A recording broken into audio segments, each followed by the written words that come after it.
Jadi jangan kita ini mengaku-ngaku berpedoman Quran, sementara ketika Quran bilang begitu, kita menolaknya. Karena berbeda dengan apa kata orang. Setelah kita mengenal dia, kita ingin mengekspresikan pengenalan kita kepada dia. Maka muncullah yang namanya ibadah. Kan gitu. Nah, ibadah sendiri arti yang universalnya adalah melayani. Siapa yang perlu dilayani?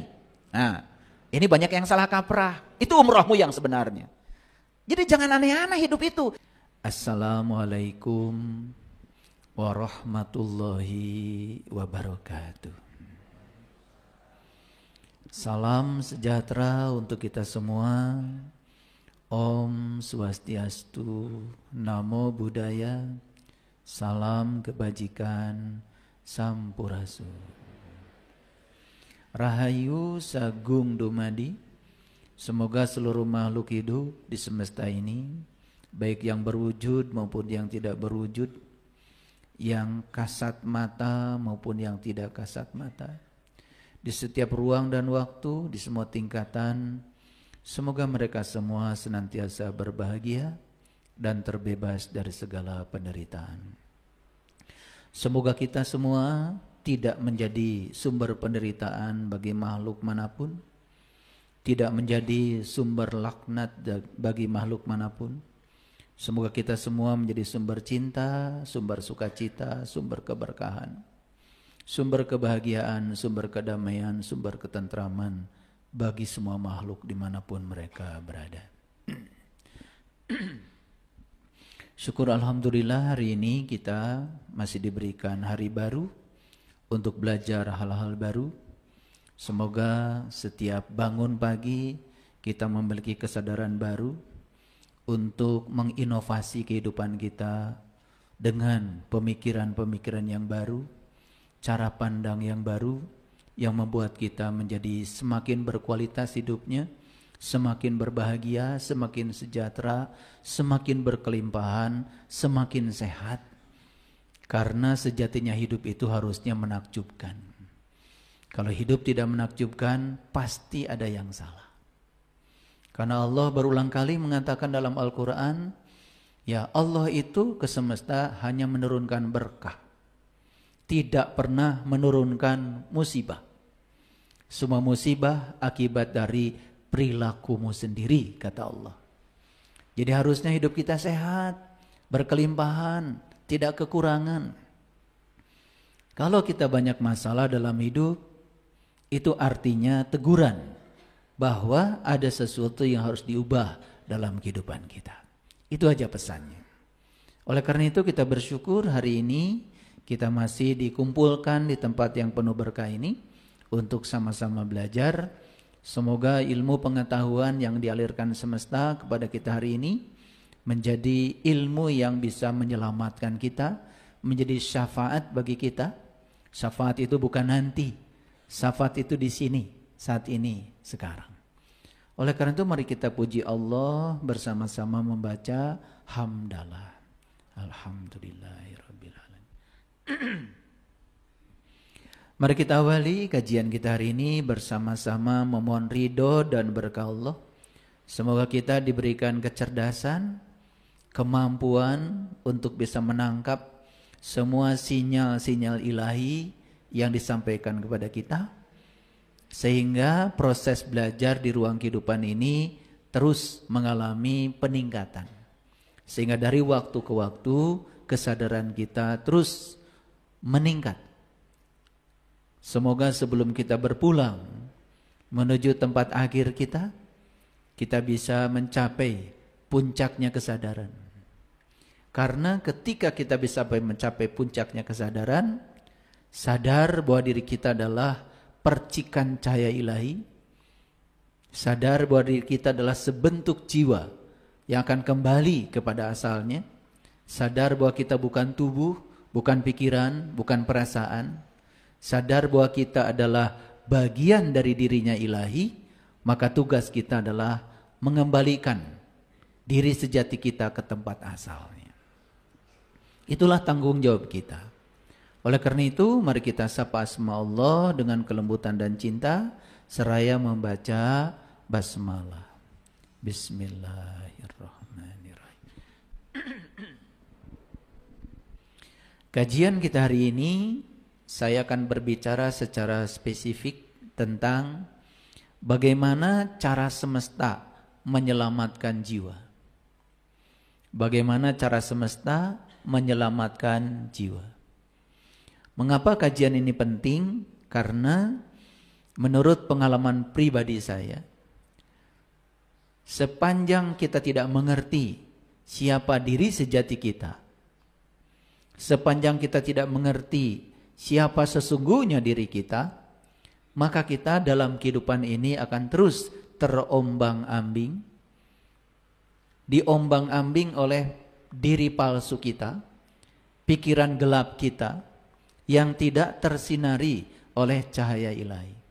Sehingga kesadaran kita bukan semakin tumbuh, malah kesadaran kita dari hari ke hari semakin turun. Dan di kesadaran yang rendah, disitulah akan tercipta yang namanya neraka.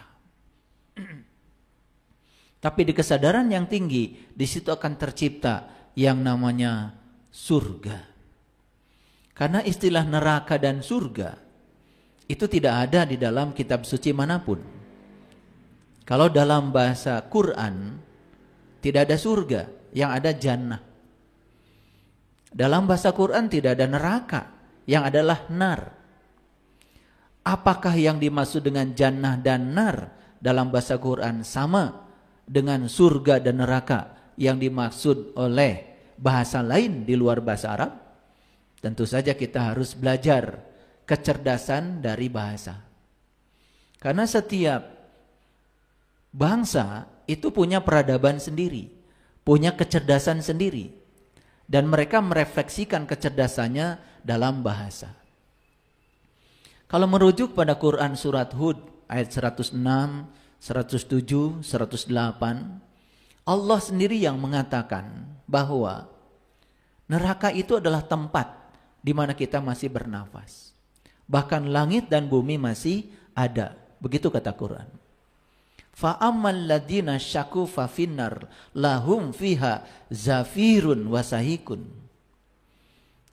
Jadi neraka itu adalah tempat di mana kamu masih bernafas, bahkan langit dan bumi masih ada. Begitu kata Quran. Jadi jangan kita ini mengaku-ngaku berpedoman Quran, sementara ketika Quran bilang begitu kita menolaknya karena berbeda dengan apa kata orang. Saya ini adalah seorang pembelajar. Saya kalau berbicara sesuatu, pasti saya belajar lebih dalam. Dan saya tidak mungkin menyampaikan sesuatu yang belum saya kaji. Saya belajar 6 keterampilan berpikir. Mulai dari mengingat, memahami, menerapkan, menganalisis, mengevaluasi, sampai mensintesa pengetahuan. Itu adalah hari-hari saya. Karena apa? Karena saya berprofesi sebagai seorang pengajar di university. Jadi tiap hari saya bergelut dengan riset. Setiap hari saya bergelut dengan pemikiran-pemikiran ilmiah. Setiap hari saya bergelut dengan pemikiran-pemikiran sains. Otomatis ya pikiran saya terbentuk dengan sendirinya sebagai saintis. Saintis itu adalah orang yang berpikir saintifik. Saintifik bahasa lainnya adalah berpikir ilmiah. Nah karena terbiasa seperti itu, maka setiap saya belajar, pasti saya menggunakan berbagai kerangka, berbagai disiplin, berbagai sudut pandang. Karena alam semesta ini sendiri namanya kan universe. Bahkan sekarang sudah bukan universe lagi. Orang menyebut alam semesta ini adalah multiverse.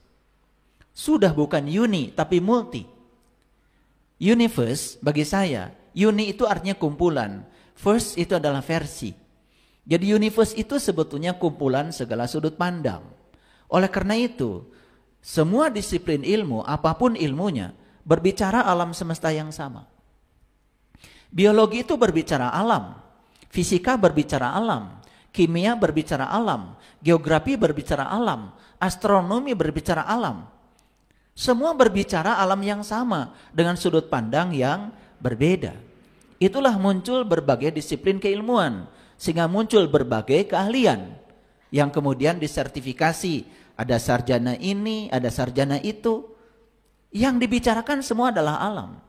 Apa yang dibicarakan ilmu kedokteran? Tubuh. Tubuh juga bagian dari alam. Apa yang tidak dibicarakan?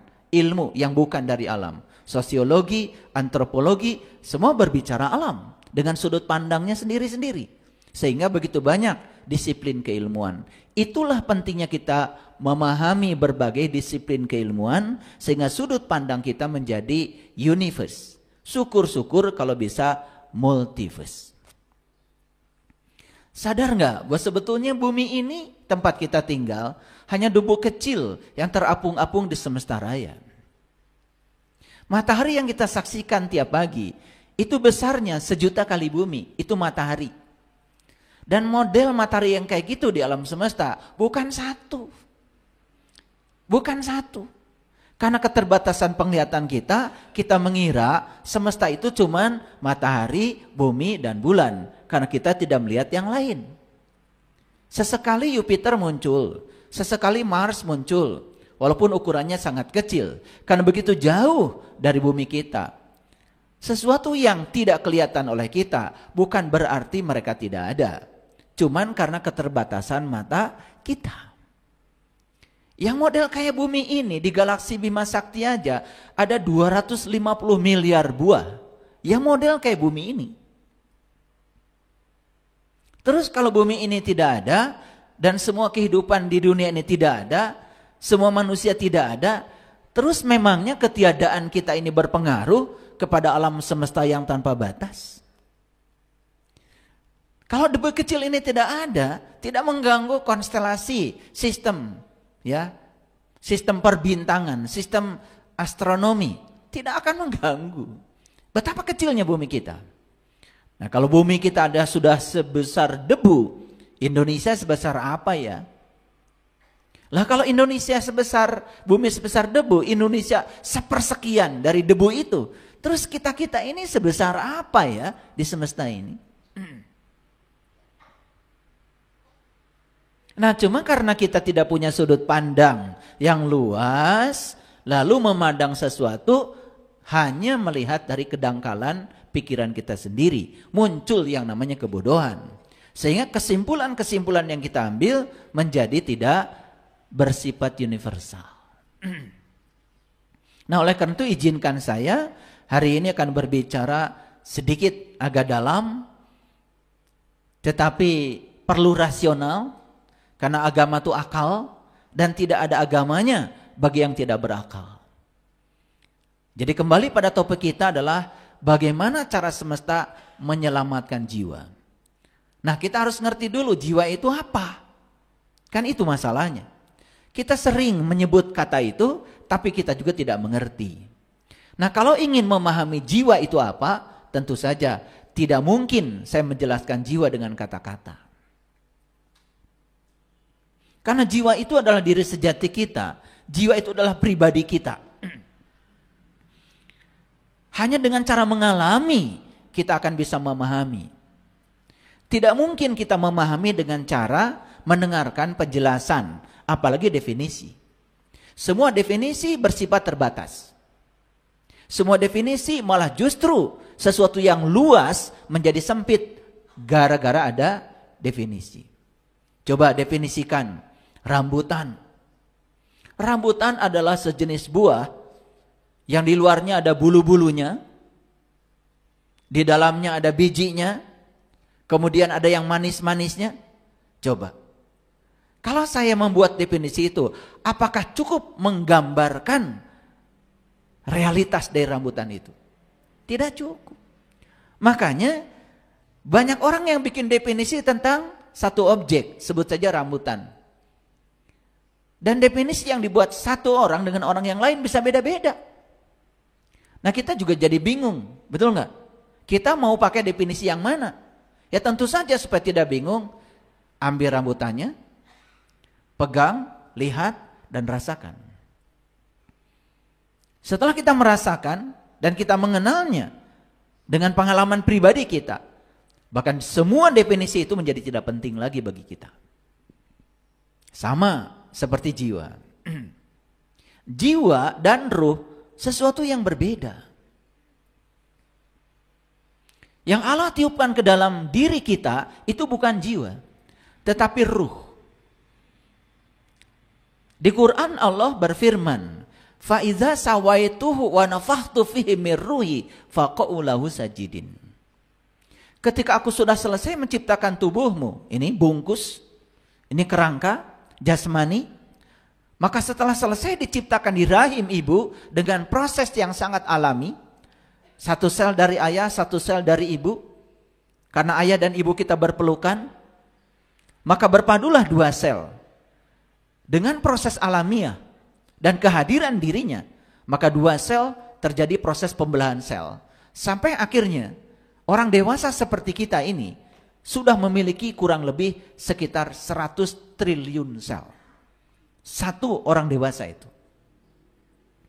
Nah, setelah sempurna diciptakan tubuh ini oleh Allah, lalu Allah tiupkan ruhku. Yang ditiupkan ke dalam jasad kita ini bukan ruh kita. Tidak ada ruh Saiful Karim, tidak ada ruh si Agus, tidak ada ruh Asep, tidak ada ruh Dadang, enggak ada. Yang ditiupkan itu adalah ruhku. Mirruhi. Yang ditiupkan adalah ruhku. Ku di situ adalah Allah. Jadi yang ditiupkan ke dalam diri kita itu adalah bagian dari dirinya. Terus kita ini siapa sebetulnya? Cuman karena kita tidak pernah menyadari secara dalam kata-kata itu, hanya mendengar apa kata orang, lalu kita terjebak dalam kedangkalan. Sehingga kita tidak mengerti sebetulnya siapa diri kita yang sesungguhnya. Nah, dalam Al-Quran Allah menjelaskan lagi, laqad kafaral ladzina qalu innallaha salisu salasa. Kalau kita berbicara tentang ruh, dalam tradisi Islam itu ada 3. Ada yang namanya Nurullah, ada yang namanya Nur Muhammad, ada yang namanya Nur Insan. Semua itu adalah manifestasi dari dirinya sendiri. Bukan sesuatu yang berbeda. Sama seperti kalau saya tanya, apa yang saya pakai ini? Pasti semua orang akan mengatakan ini baju. Saya punya pendapat yang berbeda. Saya bilang ini kapas. Kapas yang sudah disusun menjadi benang. Benang yang sudah disusun menjadi kain. Kain yang sudah dibentuk, bentuknya menjadi baju. Kalau sudah dibentuk macam-macam, bukankah namanya menjadi banyak? Padahal nama aslinya kan kapas. Kalau sudah dibentuk kan jadi banyak namanya. Yang ini menjadi jaskoko. Yang ini menjadi celana. Yang ini menjadi kerudung. Yang ini menjadi karpet. Kan jadi banyak bukan? Nah, kita itu sering lupa pada asal usulnya. Karena kita melihat hasil akhirnya. Padahal kalau kita sepakat, kan semua yang kita pakai ini adalah kapas. Bahkan kapas pun sebetulnya asalnya tidak ada. Karena kapas itu materi. Sumber asal muasal materi adalah energi. Dan kalau saya mengatakan, apa ini yang saya pakai? Energi. Mungkin banyak yang bingung. Padahal asalnya adalah energi. Karena sebelum alam semesta ini tercipta yang bernama materi, yang pertama Allah ciptakan adalah energi. Dan semua pembentuk materi itu adalah energi. Sehingga di dalam ilmu fisika, energi itu ada 2. Energi sama dengan sebuah konstanta dikalikan frekuensi. Yang kedua, energi sama dengan massa dikalikan kecepatan cahaya dikuadratkan. Yang satu dalam dimensi energi, yang satu dalam dimensi materi. Sebetulnya Einstein sudah mengatakan bahwa materi dengan energi itu setara. Coba perhatikan. Bapak Ibu tadi pagi sarapan. Yang dimasukkan kan materi. Padahal yang dibutuhkan energi. Betul nggak? Yang dibutuhkan energi. Makanya setiap makanan mengandung susunan komposisi. Di situ ada berapa banyak karbohidratnya. Berapa banyak proteinnya. Semua diukur dalam satuan fisika. Namanya kalori. Kalori itu satuan energi. Satuan lain untuk energi namanya joule. Jadi kalori. Jadi yang kita masukkan ke dalam tubuh sebenarnya bukan materi. Karena yang dibutuhkan adalah energi. Makanya saya sering berpikir. Sebetulnya saya kalau bisa memasukkan energi ke dalam tubuh saya tidak perlu makan. Daripada repot-repot kan makan. Tapi karena saya belum tahu cara memasukkan energi ke dalam tubuh kecuali lewat materi yang bernama makanan, maka pagi-pagi saya sarapan materi. Walaupun yang saya butuhkan adalah energi. Dengan energi saya menjadi berdaya. Dengan energi saya bisa melakukan aktivitas. Karena energi adalah kemampuan untuk melakukan usaha. Jadi kalau saya bilang ini energi, pasti bingung kan? Padahal asal muasalnya adalah energi. Energi itu sebetulnya adalah fase kedua. Fase pertamanya adalah ruang kosong. Kalau saya bilang ini ruang kosong, tambah bingung bukan?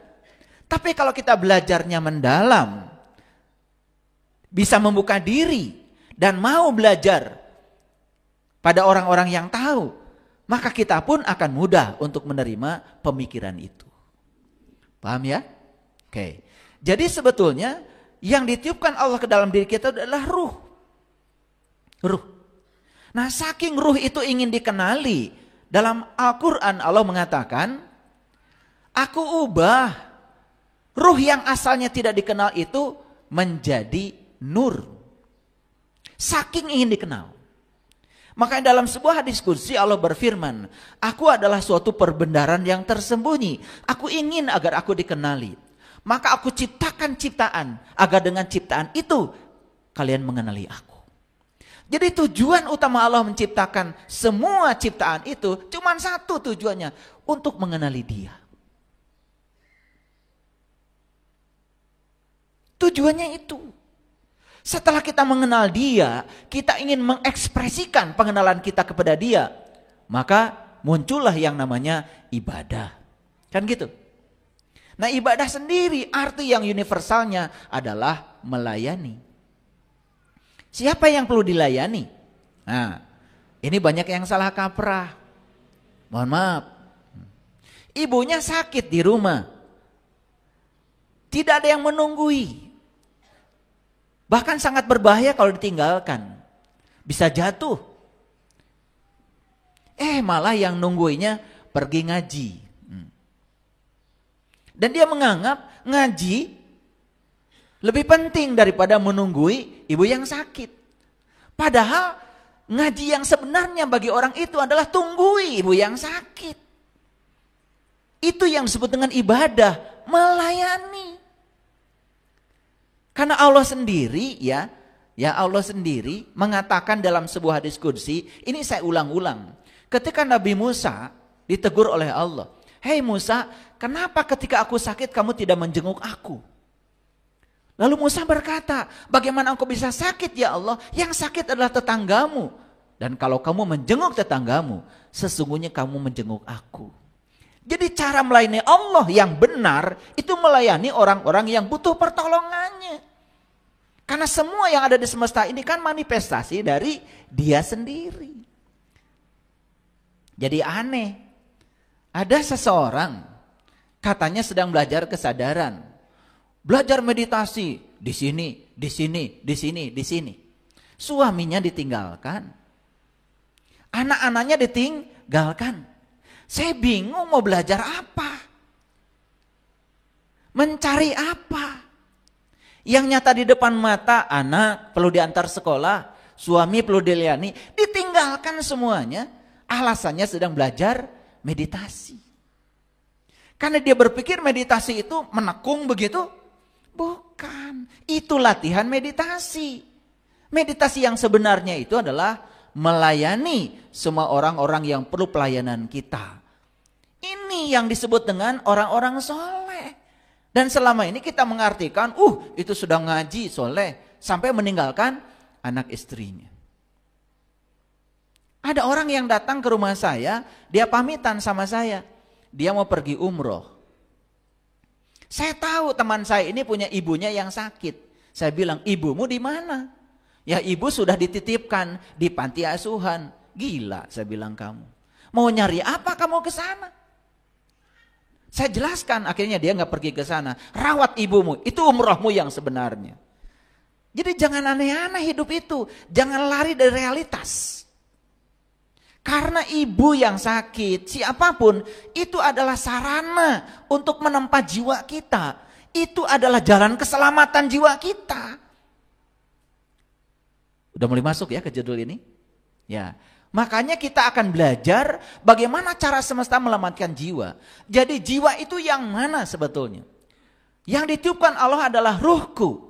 Kemudian Allah menyatakan dalam Al-Quran, supaya kamu mengenalinya, maka ruh itu aku jadikan sebagai nur. Itu manifestasi, supaya dikenal. Karena energi yang paling gampang dikenal, itu adalah cahaya. Nah sekarang, nur itu dalam tradisi Islam ada 3. Ada Nurullah, ada Nur Muhammad, ada Nur Insan. Nah Nur Insan ini yang sering disebut sebagai jiwa. Jadi beda ruh dengan jiwa. Paham ya? Jadi jiwa itu sebetulnya adalah diri kita. Diri sejati kita. Maka jiwa itu harus kenal pada 2 nur yang berikutnya. Nurullah dan Nur Muhammad. Kalau dia bisa bermanunggal, maka jiwa itu tidak mungkin keluar dari jalur yang digariskan buat jiwa. Nah oleh karena itu maka ya, saya pernah membaca buku yang sangat keren. Yang menulis buku itu orang fisika kekinian, namanya Gary Zukav. Judul bukunya The Seat of the Soul. Nah, dia menjelaskan perbedaan ruh dengan jiwa. Dan dia mengatakan, jiwa itu adalah ruh juga, tapi ruh yang terkoyak. Nah, itu mudah sekali memahaminya, ya. Jadi ibarat gini nih, sebetulnya air itu, air tahu ya? Air itu ada nggak dalam minyak? Ada. Bagian terbesar dari minyak itu kan sebetulnya air. Jadi sebetulnya minyak itu air. Cuman minyak itu adalah air yang terisi oleh zat lain. Karena ada zat lain dalam air itu, maka disebutnya bukan air lagi, namanya minyak. Padahal air juga. Cuman air yang sudah tidak murni, ada unsur lain, ada unsur kimia lain yang nyelonong ke situ, maka disebut namanya minyak. Sekarang kita tahu bagaimana kalau minyak dicampur dengan air. Kan sendiri-sendiri. Walaupun dia bergabung, tetapi tidak bisa bersenyawa karena ada ketidakmurnian. Gampang ya? Jadi sebetulnya jiwa kita ini asalnya murni. Nah, kemudian masuk ketidakmurnian lain. Akibatnya apa? Akibatnya jiwa menjadi tidak selaras dengan asalnya. Nah, kalau jiwa ini pulang seperti minyak pulang ke air, walaupun dia bersama dengan air, dia tersendiri aja, tidak bisa bersenyawa dengan air. Sama. Jiwa-jiwa yang tidak murni ketika pulang, dia walaupun pulang, dia tidak bisa bersenyawa dengan alam asalnya. Paham ya? Ini gampang dibuat ilustrasi supaya gampang. Kalau ngurusi minyak, ngurusi air, itu setiap hari kan? Betul? Ya, jadi kalau pakai minyak, air, gampang ilustrasinya. Saya menggunakan bahasa science for all. Science yang bisa dimengerti oleh semua orang di semua tingkatan. Walaupun yang tidak sekolah pun pasti ngerti. Makanya saya menghindar dari kata-kata yang terlalu saintifik. Paham ya? Nah, bisa nggak membayangkan jiwa kita itu seperti itu? Bisa ya? Oke. Jadi sebetulnya sangat masuk akal kalau Allah mengatakan beruntunglah mereka yang menyucikan jiwanya dan rugilah mereka yang mengotorinya.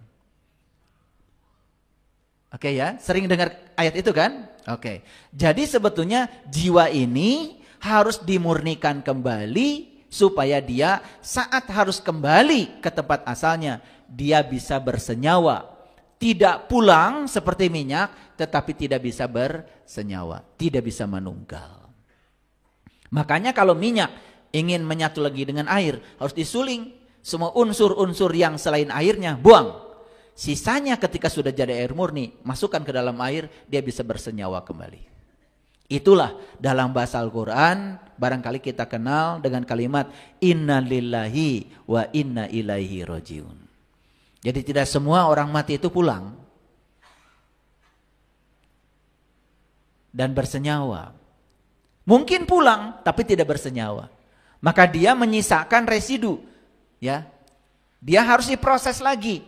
Nah, bagaimana cara memprosesnya? Itulah makanya jiwa itu abadi, akan diproses terus menerus sampai murni kembali.